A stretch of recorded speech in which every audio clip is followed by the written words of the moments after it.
हाँ जी, end S 38 पढ़ रहे हो, इंटेंजिबल एसेट। रिकॉल करवाने की जरूरत नहीं है, एक बार घर पे रिकॉल करना सारा का सारा। फिर उसके बाद हम क्वेश्चंस करने लग गए थे इसी क्वेश्चन की सीरीज में आगे। आज कुछ और क्वेश्चंस करके आज इसको कंप्लीट करते हैं। यहाँ पे कितने क्वेश्चन होंगे, ठीक है, चलिए देखो।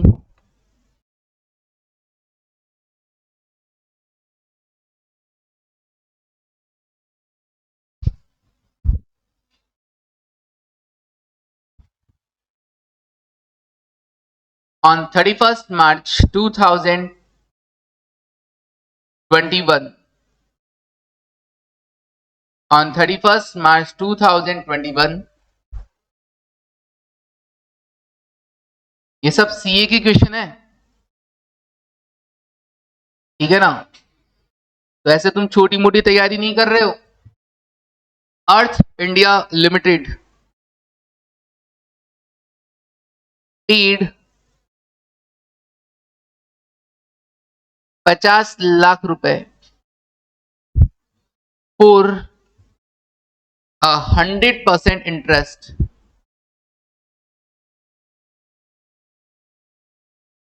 for 100% interest in Sun India Limited.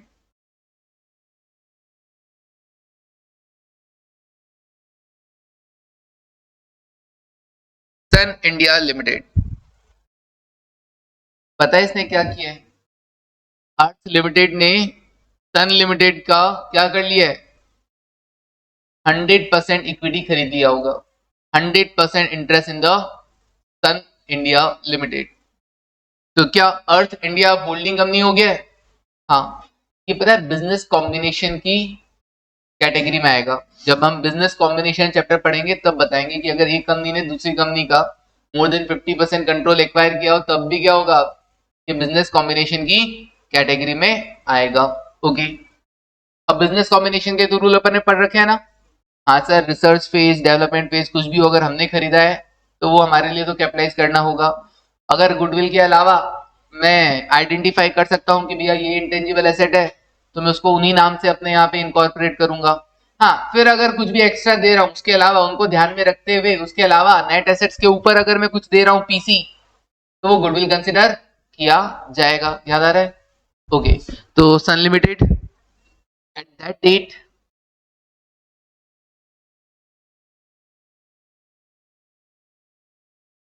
at that date Sun Limited's net asset had a fair value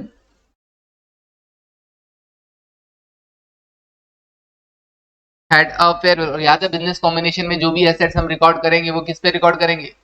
fair value में। जो भी एसेट्स एक्वायर की गई है वो फेयर वैल्यू पे रिकॉर्ड होगी। Had a fair value of ₹30 lakh.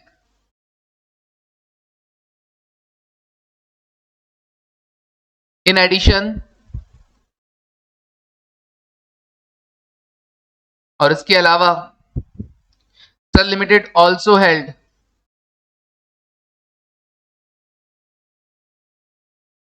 Sun Limited also held the following rights.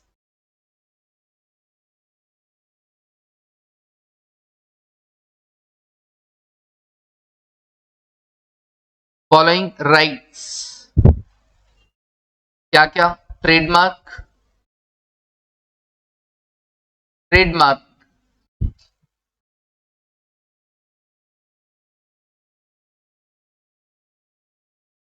जिसका नाम है named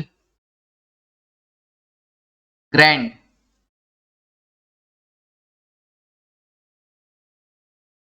valued at valued at 1,80,000 at rupees 1,80,000। और ये वैल्यूएशन हुआ कैसे? Using DCF technique. जानते हो तुम डीसीएफ टेक्निक के बारे में? पढ़ रखी है तुम लोगों ने? क्या होती है डीसीएफ टेक्निक, कोई बताना चाहे तो?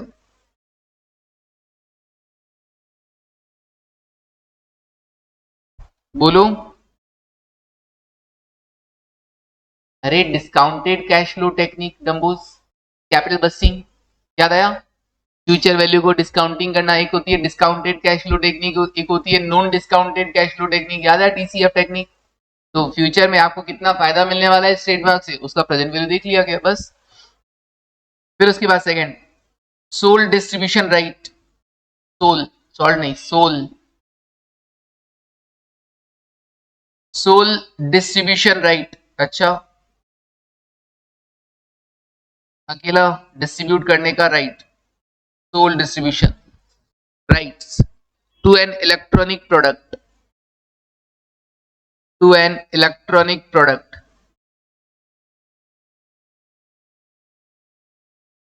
ये भी राइट है, इसका भी तो पैसा लगेगा।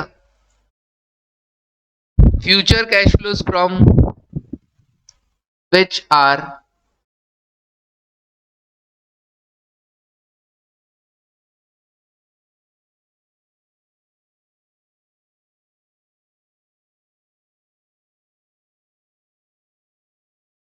future cash flows from which are estimated to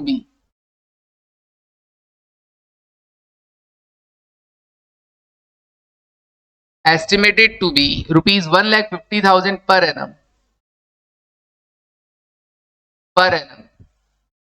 for the next 6 years,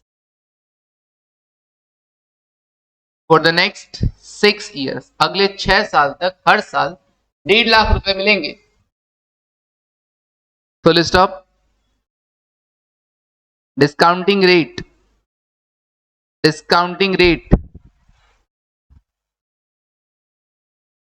is 10%,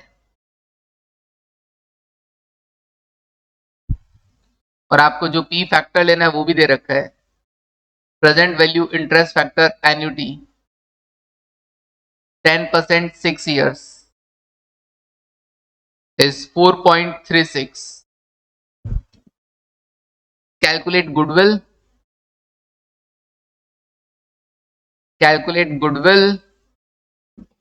and other intangible assets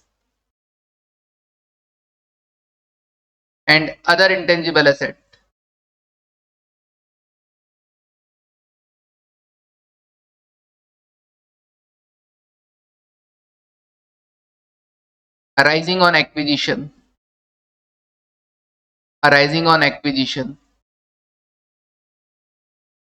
तो जब आपने इंटरेस्ट एक्वायर किया उस टाइम आप क्या क्या इंटेंजिबल एसेट एक्वायर किया और क्या गुडविल का वैल्यू, ये बताइए, बता पाएंगे क्या? हाँ सर बता पाएंगे ना। इंटेंजिबल एसेट्स एक्वायर्ड,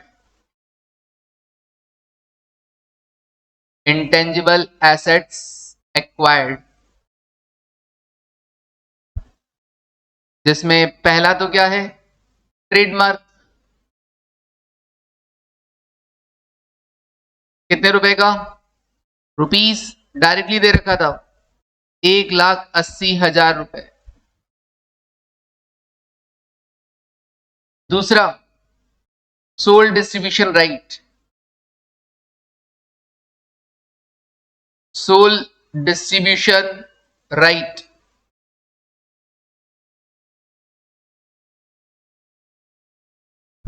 ये कैसे आएगा सर? 1,50,000 रुपए सालाना है, हर साल सेम कैश फ्लो होता है, तो हम क्यूमुलेटिव फैक्टर से मल्टीप्लाई करते हैं, 4.36 से मल्टीप्लाई कर दो, कितना आ रहा है? 6,54,000। ओके जी। और तीसरा गुडविल,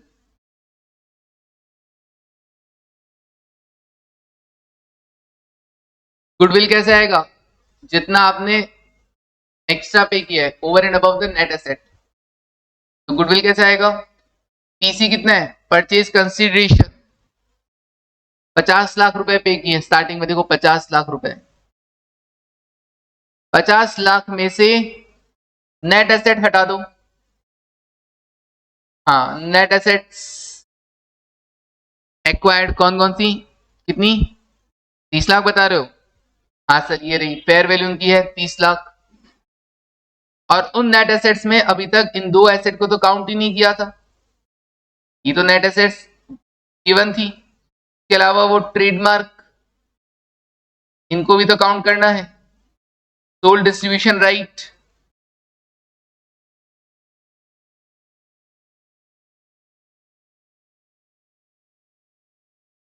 इसको भी तो एज एन एसेट ट्रीट करना है, तो ट्रेडमार्क कितने रुपए का, 180,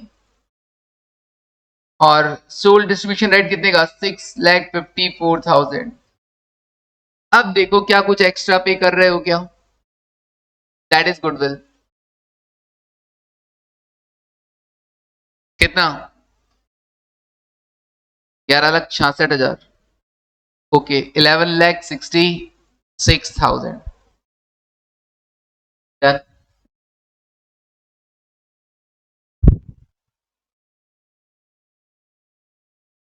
समझे, बिल्कुल।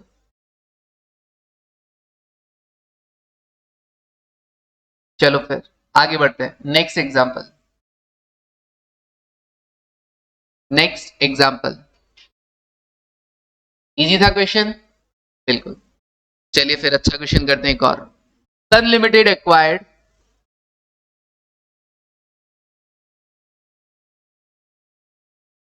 पहला लिख लिया था ना हर, okay, Sun Limited acquired a software,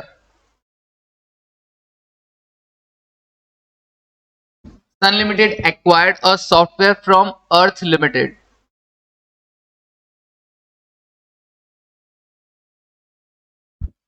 Sun Limited acquired a software from Earth Limited, इसीलिए इसीलिए वो गुस्सा हो रहा होगा सन इतना, अभी जून में देखा नहीं तुमने कितनी गर्मी थी, हाँ, सन ने एक्वायर किया है सॉफ्टवेयर, लगता है खराब माल बेच दिया, दिखता है तुम अर्थ वालों। हाँ जी, Sun Limited acquired a software from Earth Limited in exchange for, अच्छा, पैसा पैसा नहीं मिला, क्या दिया है, इन एक्सचेंज फॉर और टेलीकम्युनिकेशन लाइसेंस,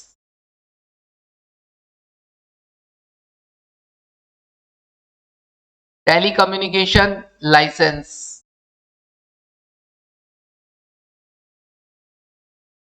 ओके, याद है, एक्सचेंज ऑफ एसेट्स, एसेट किस पे रिकॉर्ड करोगे तुम, पहली, हाँ, first priority fair value of asset given, दूसरा priority value of asset purchase, और फिर तीसरा priority carrying amount of asset given, ठीक है जी। द टेलीकम्युनिकेशन लाइसेंस, या सिर्फ लिख लो the licence is carried at, is carried at, carrying amount दे रखा है 5 लाख रुपए, इन द बुक्स ऑफ, किसकी बुक्स में होगा, सन लिमिटेड, सन लिमिटेड ने क्या किया, सॉफ्टवेयर एक्वायर किया, बदले में दे क्या दिया, टेलीकम्युनिकेशन लाइसेंस, अब टेलीकम्युनिकेशन लाइसेंस उसकी बुक्स में था कितने पे, 5 लाख पे, एसेट गिवन हो गया ना, सन लिमिटेड के लिए एसेट गिवन क्या हो गया, हाँ जी, licence, okay, the software is carried, the software is carried at rupees 10,000, at rupees 10,000 in the books of, in the books of, software किसकी बुक्स में था, अर्थ लिमिटेड के, अर्थ लिमिटेड। एक बात बताओ, सन लिमिटेड ने अगर सॉफ्टवेयर एक्वायर किया है तो अर्थ लिमिटेड ने भी तो टेलीकम्युनिकेशन लाइसेंस एक्वायर किया है, सन लिमिटेड के पॉइंट ऑफ व्यू से देखिए तो भैया उसने सॉफ्टवेयर एक्वायर किया, बदले में दिया क्या, टेलीकम्युनिकेशन लाइसेंस, तो अर्थ ने भी क्या किया, टेलीकम्युनिकेशन लाइसेंस एक्वायर किया और बदले में दिया क्या, सॉफ्टवेयर, दोनों की बुक्स में रिकॉर्डिंग होगी ना, एक्सचेंज ऑफ एसेट, बिल्कुल, in the books of Earth Limited. Now pass entries, pass entries कब? पहला pass entries first, fair value of software is,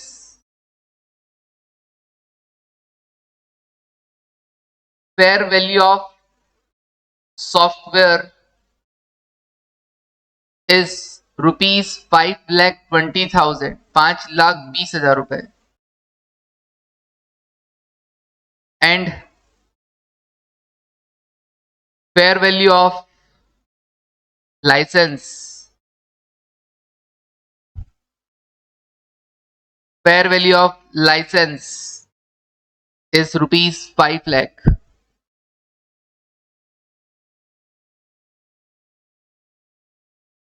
Second,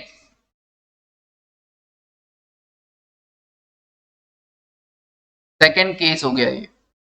Fair value of software is, fair value of software is not measurable. Fair value of software is not measurable. Full stop. However,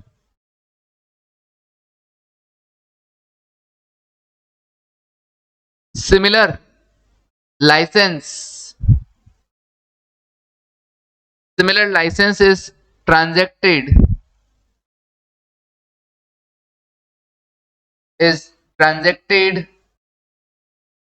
by another company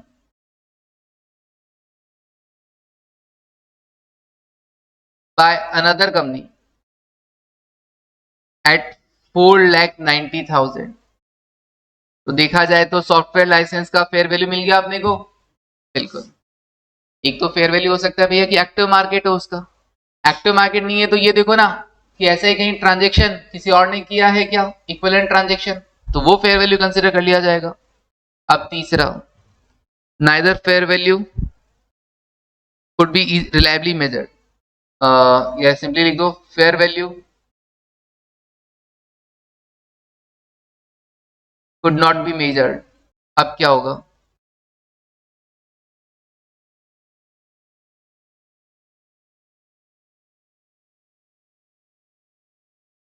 तीनों cases में आपको entries बतानी है, पास journal entries. करो solution. Sir अगर हम सन limited की बात करें तो एसेट एक्वायर्ड क्या है?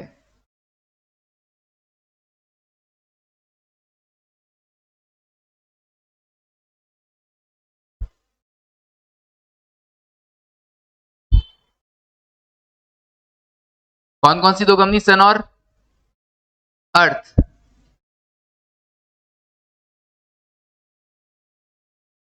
एसेट एक्वायर्ड, सन ने क्या एक्वायर किया? क्या? सॉफ्टवेयर. ओके. और बदले में दिया क्या? Asset given, telecommunication licence. Earth ने क्या किया? लाइसेंस एक्वायर किया और बदले में दिया क्या? सॉफ्टवेयर.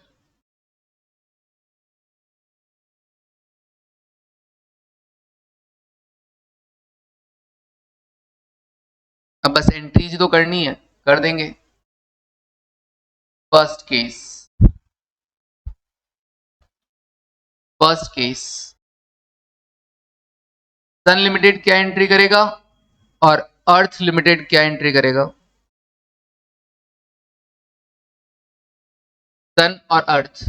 बोलो तुम्हारे हिसाब से सन क्या करेगा? सर सन ने एसेट एक्वायर किया क्या? सॉफ्टवेयर. तो एंट्री होगी सॉफ्टवेयर अकाउंट डेबिट टू, क्या आएगा? To telecommunication licence. इसको एक्वायर करने के लिए टेलीकम्युनिकेशन लाइसेंस दिया है. तो पहले तो ये बताओ सॉफ्टवेयर जो एक्वायर किया है तुमने, ये इंटेंजिबल एसेट किस अमाउंट पे रिकॉर्ड करोगे? Software account debit. बोलो ऑनलाइन कितना अमाउंट पे डेबिट करोगे सॉफ्टवेयर? सर पहला प्रायोरिटी होता है fair value of asset given. तो गिवन क्या है? लाइसेंस. लाइसेंस का फेयर वैल्यू कितनी है? 5 लाख रुपए. पहली प्रायोरिटी क्या है? Fair value of asset given. तो 5 लाख. 5 20 कौन बोला? पहली प्रायोरिटी क्या होगी, fair value of asset given. तो सॉफ्टवेयर किस पे रिकॉर्ड करोगे, 5 लाख पे रिकॉर्ड करोगे, समझे। ओके, अब सन लिमिटेड की बुक्स में लाइसेंस की कैरिंग अमाउंट कितनी है, सर लाइसेंस की carrying amount 5 lakh. Okay, chance की बात है, ये भी 5 लाख है। तो टू टेलीकम्युनिकेशन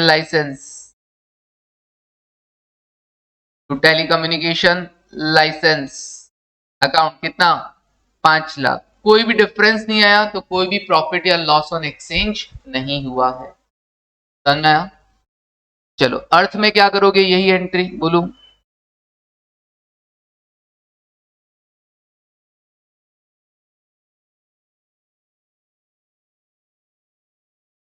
सर अर्थ ने क्या एक्वायर किया है, लाइसेंस एक्वायर किया है, तो जो एसेट आया है उसको डेबिट करो, टेलीकम्युनिकेशन लाइसेंस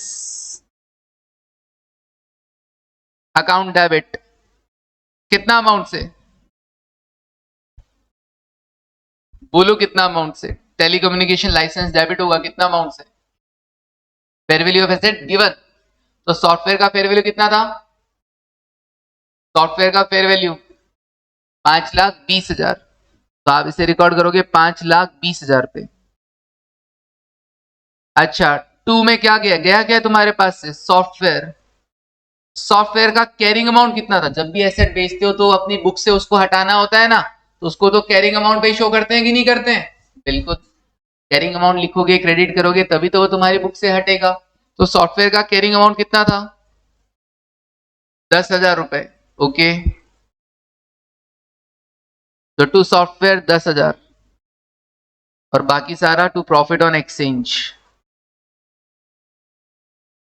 जिसको आप पीएनएल में ट्रांसफर कर देंगे आगे चल के। तो प्रॉफिट ऑन एक्सचेंज कितना, 5,10,000।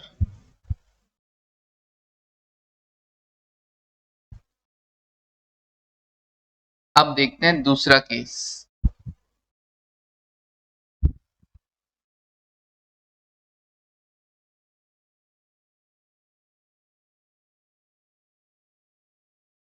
बढ़े दूसरे केस की तरफ, चलिए दूसरे केस में क्या था, सॉफ्टवेयर की फेयर वैल्यू गिवन नहीं है, लेकिन हाँ टेलीकम्युनिकेशन की फेयर वैल्यू तो गिवन है 4,90,000। तो चलिए सन लिमिटेड क्या करेगा, सर एक्वायर क्या कर रहा है, सॉफ्टवेयर, तो पहले तो सॉफ्टवेयर डेबिट करो। अब इसके बारे में सोचो कि सॉफ्टवेयर को रिकॉर्ड कितने पे करना है, सर पहली प्रायोरिटी होगी fair value of asset given.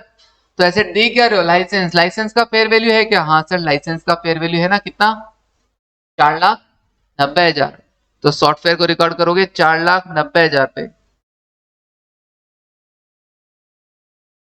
अच्छा, तुम्हारी बुक्स में जो तुम दे रहे हो एसेट गिवन, उसकी कैरिंग अमाउंट कितनी है, सर हमारी बुक्स में उसकी कैरिंग अमाउंट 5 लाख है। तो टेलीकम्युनिकेशन लाइसेंस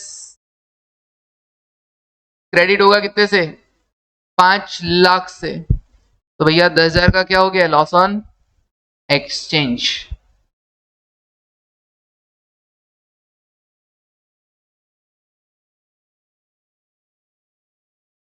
बोलो समझ में आया क्या, पक्का, हाँ सर।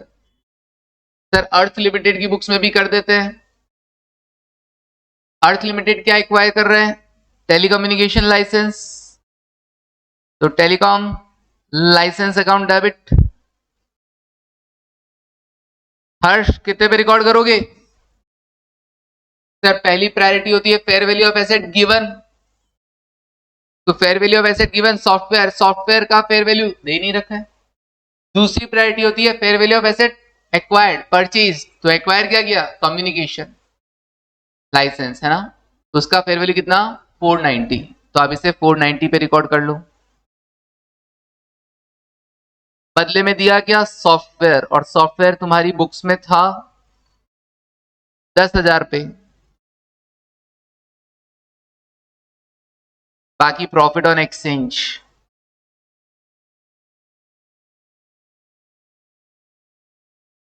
प्रॉफिट ऑन एक्सचेंज कितना, 4,80,000।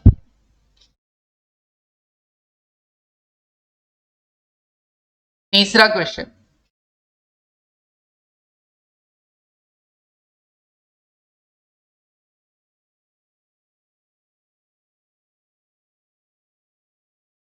तीसरा पार्ट।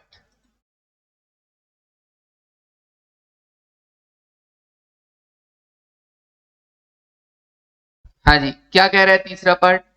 सर इस बार fair value could not be measured, तो फेयर वैल्यू नहीं पता लगा सकते तो क्या होगा? सर फेयर वैल्यू अगर पता नहीं लग सकता दोनों का ही, तो कैरिंग अमाउंट पे होगा रिकॉर्ड। ओके, तो सन के पास क्या आया? सॉफ्टवेयर, तो software account debit. Carrying amount किसका? एसेट गिवन या एसेट परचेज्ड? Asset given. तो टेलीकम्युनिकेशन लाइसेंस दे रहे हैं, टेलीकम्युनिकेशन लाइसेंस का कैरिंग अमाउंट कितना है? 5 लाख रुपए। तो सॉफ्टवेयर रिकॉर्ड होगा 5 लाख पर।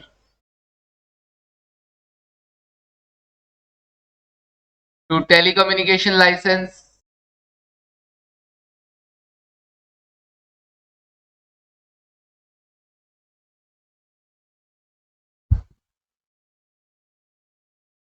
₹5 lakh.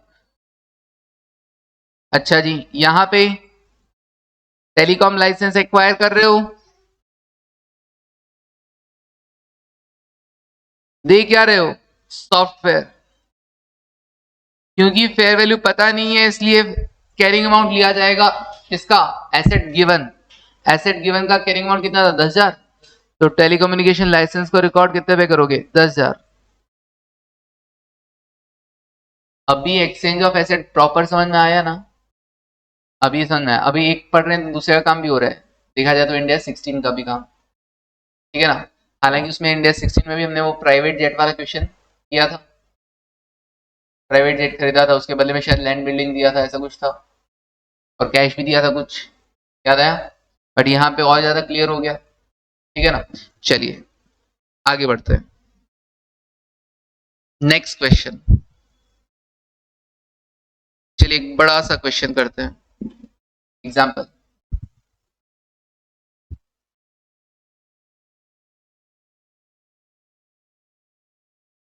Example,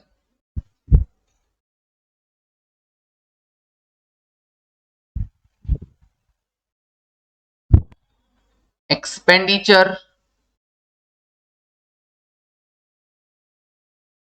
on a new production process, new production process in 2021-22।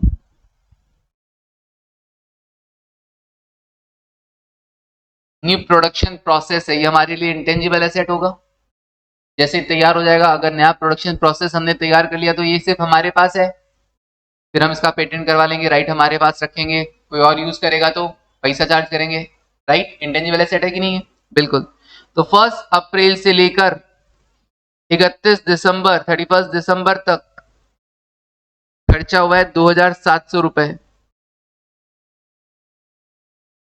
और 1 जनवरी से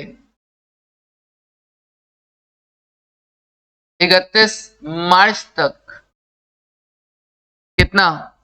900 रुपए। टोटल लग गए हैं 3,600 रुपए अब तक, इस साल। इस साल 3,600 रुपए खर्च किया।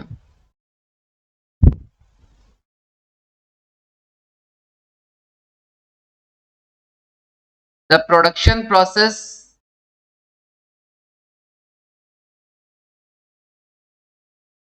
the production process met the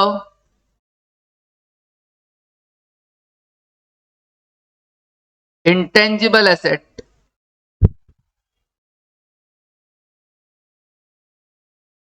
criteria, intangible asset recognition criteria,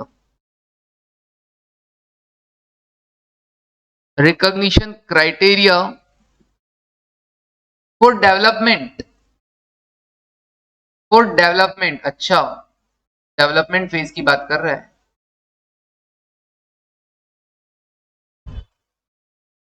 recognition criteria किसका? For development. कब मैट हुआ? 1 जनवरी 2022 को। अच्छा, इस दिन से डेवलपमेंट फेज स्टार्ट हो गया है। ओके, डेवलपमेंट फेज के जो भी खर्चे होंगे उसे क्या किया जाएगा, कैपिटलाइज। कौन से खर्चों को, डायरेक्टली एट्रीब्यूटेबल एक्सपेंसेस को। इससे पहले जो भी रिसर्च फेज में खर्चा हुआ है 2700 रुपए, ये सारा पीएनएल में ट्रांसफर हो जाएगा। Okay, the amount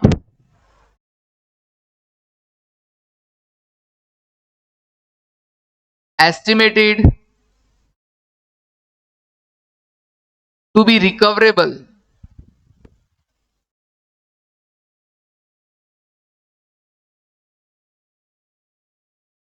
recoverable from the process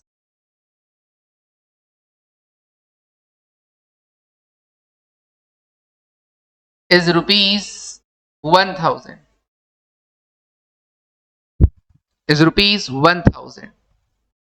ये लिखा हुआ नहीं है क्वेश्चन में, लेकिन ये एक्चुअली रिकवरेबल अमाउंट कौन सी डेट का है, 31 मार्च 2022। 31 मार्च 2022 को रिकवरेबल अमाउंट कितना है, 1000 रुपए।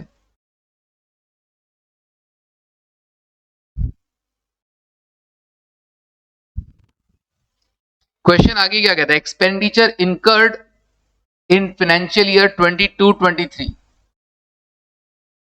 और खर्चा होगा, डेवलपमेंट फेज चल रहा है ना, तो और खर्चा किया, एक्सपेंडिचर इनकर्ड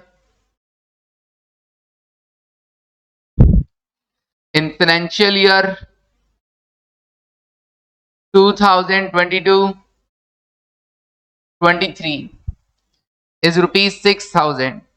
6,000 रुपए का और खर्चा किया। सर डेवलपमेंट फेज चल रहा है तो ये खर्चा भी कैपिटलाइज किया जाएगा। Full stop. Asset was brought into use, asset was brought into use on 31st March 2023। अच्छा, अब इस साल के एंड में ये अवेलेबल फॉर यूज हो गया है, तो अगले साल से डेप्रिसिएशन लगेगा कि नहीं लगेगा, अमोर्टाइजेशन एंड इज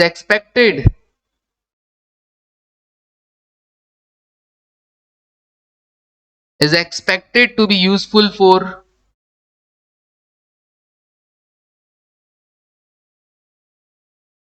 6 years।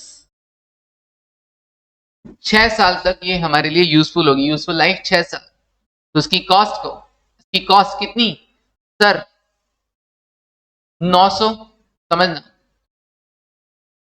ये वाला खर्चा तो पीएनएल में चार्ज कर दिया जाएगा ना, रिसर्च फेज है, ये वाला खर्चा क्या किया जाएगा, कैपिटलाइज किया जाएगा। और कैपिटलाइज करने के बाद सबसे पहले 31 मार्च 2022 को ही इसे कंपेयर किया जाएगा इसकी रिकवरेबल अमाउंट से। अगर रिकवरेबल अमाउंट कम होता कैरिंग अमाउंट से तो इंपेयरमेंट लॉस लग जाता कि नहीं लग जाता, लेकिन नहीं लगाना इंपेयरमेंट लॉस। कैरिंग अमाउंट 900 रुपए, रिकवरेबल अमाउंट 1000 है, ज्यादा ही है, तो कोई इंपेयरमेंट लॉस नहीं लगा, there is no impairment loss. तो अभी भी ये 900 पे कैरी करता रहेगा बुक्स में, हाँ सर 900 पे ही शो होता रहेगा। फिर 900 के बाद कितने खर्चे हुए, 6000 और खर्चा हुआ डेवलपमेंट फेज के अंदर 2022-23 में, तो टोटल 6900 रुपए खर्च हो चुके हैं, जिसको कैपिटलाइज करना है। इसको भी कैपिटलाइज करना है, हाँ सर इसको भी कैपिटलाइज करना है। अब एसेट की कॉस्ट हो गई है 6900 रुपए, और अगले साल 23-24 से हम इसे क्या करने जाएंगे, कैपिटलाइज करना, सॉरी अमोर्टाइज करना चालू करेंगे। कितने साल के लिए, 6 साल के लिए। ठीक है, 6900 डिवाइड बाय 6 करना,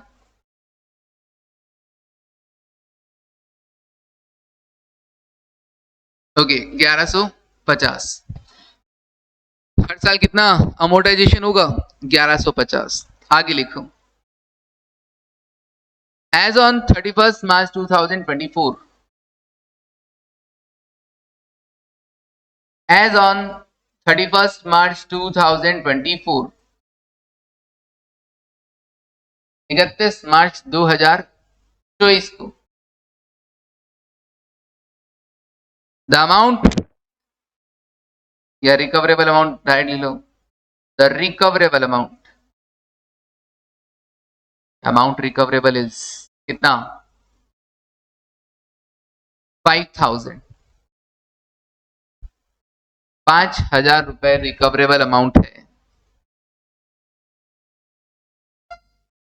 तो डेप्रीशिएशन लगाने के बाद देखेंगे आपने कितना बताया था 1150, तो 6900 में से 1150 अमोर्टाइज कर दोगे एक साल के लिए, बचेगा कितना 5750, लेकिन उससे रिकवरेबल तो कितना है सिर्फ 5000, इसका मतलब 750 का इंपेयरमेंट लॉस, 750 का इंपेयरमेंट लॉस, बहुत कुछ है इस क्वेश्चन में, ठीक है ना, 750 का इंपेयरमेंट लॉस हो जाएगा। ओके, अब क्वेश्चन वाला पूछ क्या रहा है आपसे, एक तो कैरिंग अमाउंट बता दीजिए तीनों साल के एंड में, रिक्वायर्ड क्या है, एक तो कैरिंग अमाउंट,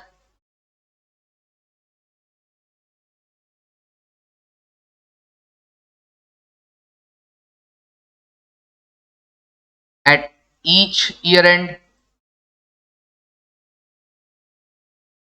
तो 22 एंडिंग, 23 एंडिंग और 24 एंडिंग तीनों साल आप बता देंगे, और दूसरा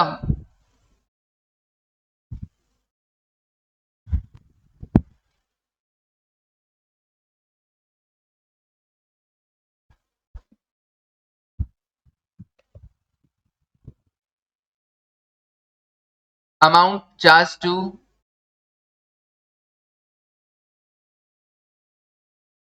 P&L account, amount charge to P&L account मत लिखो, amount charge to P&L for 2021, 22, सब हर साल के लिए, ये भी है ना हर साल के लिए होगा, ऐसे 22-23 में कुछ नहीं जाएगा P&L में, आई थिंक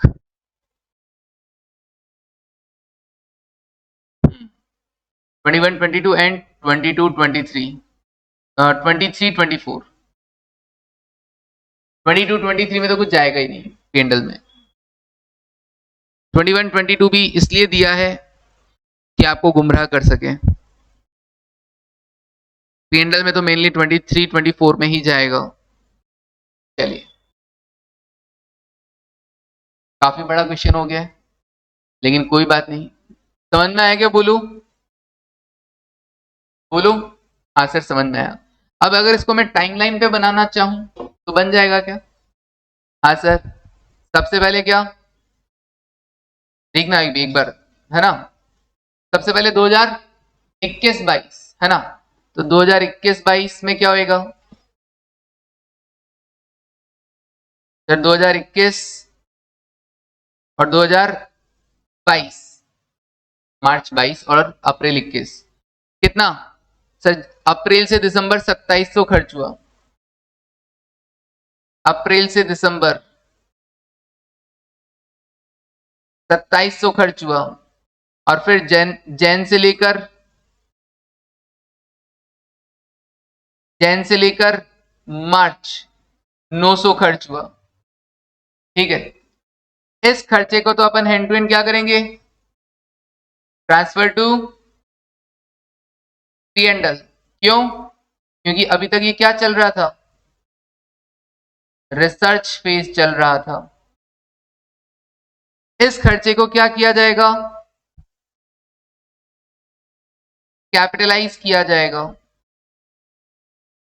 कैपिटलाइज किया जाएगा, क्यों, क्योंकि ये डेवलपमेंट फेज का है, डेवलपमेंट फेज, ओके,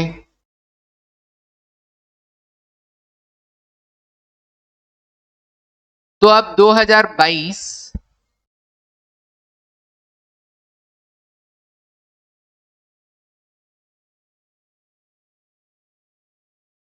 31 मार्च 2022 बताओ कैरिंग अमाउंट कितना होगा,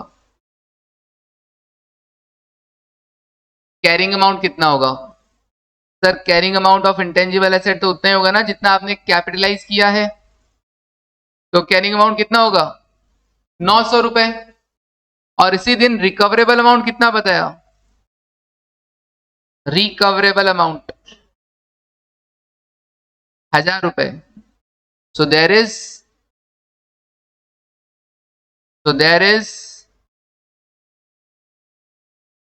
नो इम्पेयरमेंट लॉस।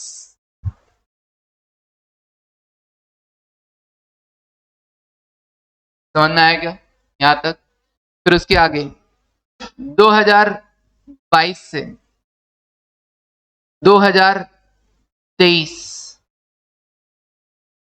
2022 से 2023 क्या बोल रहे हैं, एक्सपेंडिचर इनकर इन 22-23 कितना, 6000 रुपए। ओके, 6000 रुपए पूरा अप्रैल से लेकर मार्च तक, अप्रैल से लेकर मार्च तक।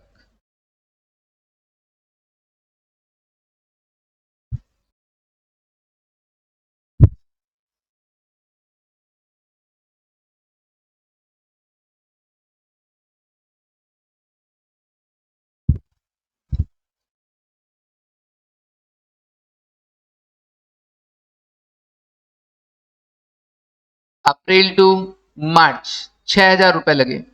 अभी जो 6000 रुपए लगे हैं ये भी तो कब क्या किया जाएगा इनका, सर ये भी तो कैपिटलाइज ही किए जाएंगे ना। क्यों, क्योंकि अभी भी क्या चल रहा है, डेवलपमेंट फेज चल रहा है। अभी भी क्या चल रहा है, डेवलपमेंट फेज चल रहा है। तो 2023 इस दिन कैरिंग अमाउंट कितना रहेगा, कैरिंग अमाउंट बोलो सर। 900 रुपए पिछली बार था और इस बार 6000 का खर्चा और हो गया, कितना हो गया 6900। क्या इस दिन कोई रिकवरेबल अमाउंट दे रखा है, नहीं सर कोई रिकवरेबल अमाउंट नहीं दे रखा। इस दिन एसेट क्या आ गया है, इस दिन एसेट क्या आ गया है, now asset is ready to use, now asset is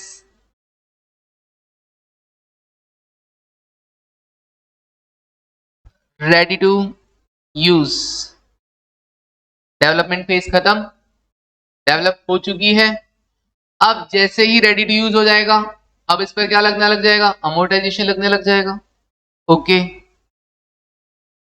तो 2024 के एंड में मतलब मार्च 2024 क्या होगा सर, इस बार कोई खर्चा हो रहा है क्या, नहीं सर, लेकिन इस बार क्या होएगा, अमोर्टाइजेशन होएगा।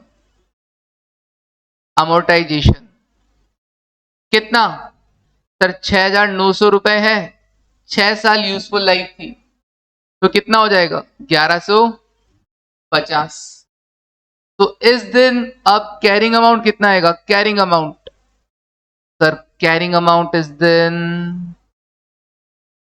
बोलो सर, ओपनिंग में 6900 था, 1150 का अमोर्टाइजेशन होने के बाद बचेगा कितना 5750। और इस दिन रिकवरेबल अमाउंट कितना था, रिकवरेबल अमाउंट कितना, कुछ बोला है क्या क्वेश्चन वाला, 5000। ओके जी 5000। क्या कोई इंपेयरमेंट लॉस होगा, बोलो हाँ sir. So impairment losses, so impairment loss is कितना 750। Since recoverable amount is less than the carrying amount, so impairment loss is 750। Done है क्या, तैयार। अब अगले ने पूछा carrying amount at the each year and, तो मैंने कैरिंग अमाउंट बता दिया हर साल के एंड में। पहले साल 900, फिर दूसरे साल 6900, तीसरे साल 5750। लेकिन 5750 की जगह हाँ ठीक है कैरिंग अमाउंट लिख दो, और क्या है, कैरिंग अमाउंट तो यही है। फिर उसके बाद amount charge to P and L, P and L में कितना जाएगा, पी एंडल में कितना जाएगा सर, 21-22 में 2700 ट्रांसफर टू पी एंडल, 22-23 में कुछ भी नहीं जाएगा, इसलिए उसने पूछा भी नहीं। 23-24 में कितना जाएगा? एक तो 1150 अमोर्टाइजेशन का और 750 इम्पेयरमेंट लॉस का। आप लिखेंगे amount charge to P&L this 2700 since it is incurred in the research phase. उसके बाद 1150 for the amortisation and 750 for the impairment loss. उसकी प्रॉपर कैलकुलेशन दिखाएंगे एग्जाम में। अभी यहाँ पे तो इससे काम चल जाएगा कि नहीं चल जाएगा?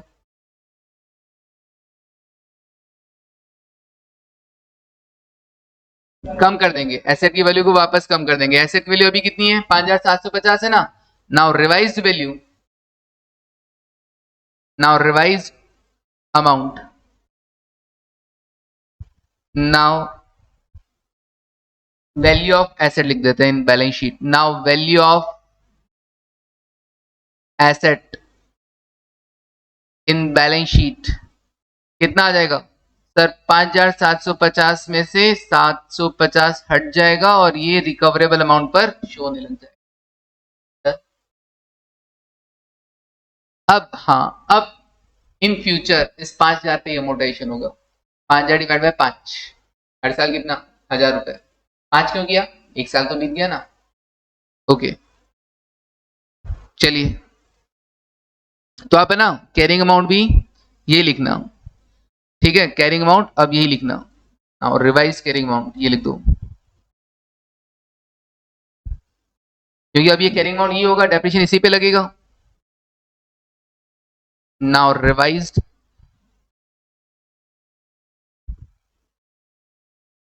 नाउ कैरिंग अमाउंट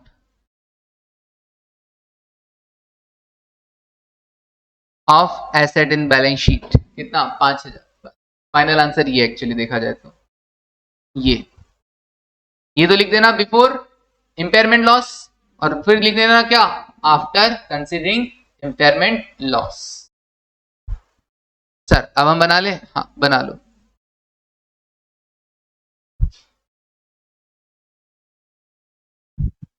मस्त था क्वेश्चन। चलिए डन है मेरी तरफ से ये।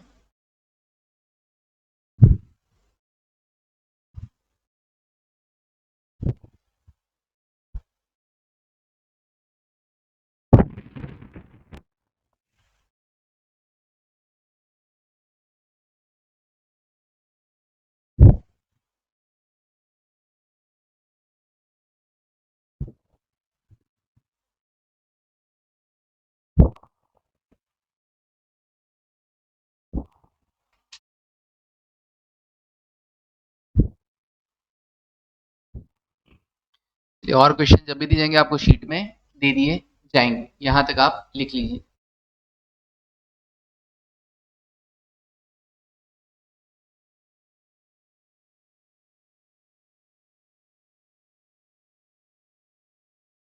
एक छोटा सा क्वेश्चन और लिखवाएंगे तो लिखवा देंगे। या रहने दो, वो भी शीट में दे देंगे।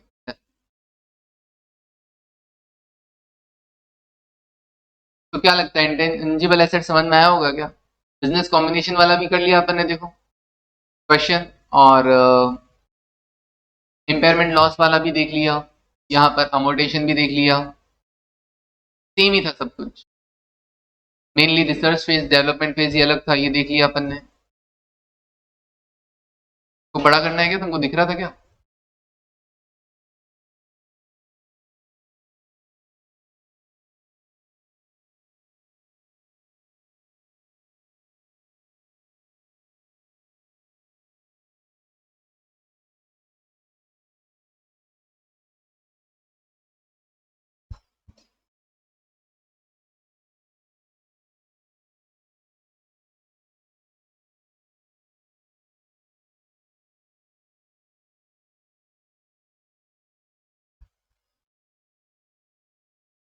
चलो जी डन है फिर मेरी तरफ से।